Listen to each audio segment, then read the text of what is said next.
আজকে আমি এসে গেছি কোনো ব্লগ ভিডিও না, একটি রেসিপি, মিষ্টি রেসিপি, বিউলির ডালের রস বড়া করবো। দেখুন ডালটা ভিজিয়ে রেখেছি, সুন্দর ভিজে গেছে। এবার জলটা ঝরিয়ে মিক্সিতে আমি ব্লেন্ড করে নেব।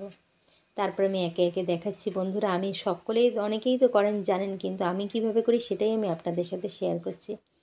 এবার এই যে চিনি শিরা জলটা দিয়ে বসিয়ে দিলাম। এবার ভালো মতো জাল উঠে গেছে, এটাকে ঢেকে রেখে দেবো। আর ব্যাটারটাও দেখুন আমার হয়ে গেছে। এবার এটাকে ভালো করে ফেটাতে হবে, ফেটানোটাই হচ্ছে মেন। যত ভালো ফেটাবেন তত বড়াটা সুন্দর নরম হবে, রসটাও ঢুকবে। দেখুন আমি দেখাচ্ছি যে ফেটিয়েছি, কিন্তু ফেটানো আমার হয়নি, বড়াটা নিচেই পড়ে গেছে। এবার বড়াটা যদি জলের মধ্যে দিয়ে দেখার পর যদি নিচে পড়ে যায়, তাহলে আবার ফেটাতে হবে, কেননা জলে দিলে বড়াটা ভাসবে। এবার আবার আমি ফেটিয়ে নিচ্ছি। ফেটিয়ে বন্ধুরা আমি আবার আপনাদের সাথে শেয়ার করছি, কারণ অনেকেই জানেন না, বেশিরভাগই জানেন। যারা জানেন না তাদের জন্যই আমি আরেকবার দেখাচ্ছি। এই দেখুন এবারে বড়াটা বেশ জলে ভাসছে, তার মানে আমার ব্যাটারটা পুরো রেডি।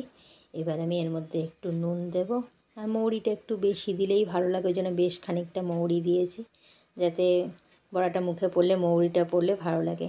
এবার আমি পুরোটাই সাদা তেল আর ঘিয়ে ভাজি, কিন্তু এবারে আমি আর ঘি দিইনি, জাস্ট সাদা তেলেই ভাজলাম।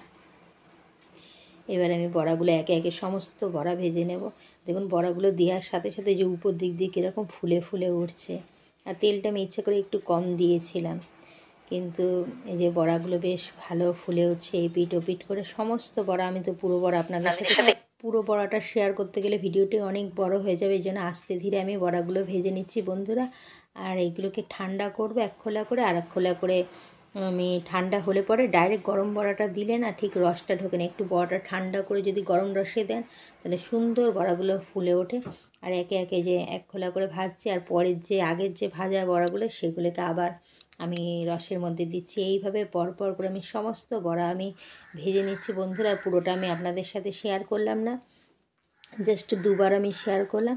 আর দেখাবো একটি বড় জায়গায় রেখে যে কীরকম হয়েছে বড়াগুলো। আপনারা অবশ্যই কমেন্ট করে জানাবেন, লাইক করবেন, ভালো লাগলে আমার চ্যানেলটিকে সাবস্ক্রাইব করে আমার পাশে থাকবেন। আর এই দেখুন বন্ধুরা আমার সমস্ত বড়া রেডি। আর বড়াগুলো কিরকম রস ঢুকেছে সেটাও আমি আপনাদের সাথে শেয়ার করছি। একটা বড় জায়গায় ঢেলেছিলাম বললাম, এবার সুন্দর করে সাজিয়ে। আর দেখুন বন্ধুরা রস ঢুকে কতটা নরম তুলতুলে হয়েছে, একটা রস চিপে আমি দেখাচ্ছি।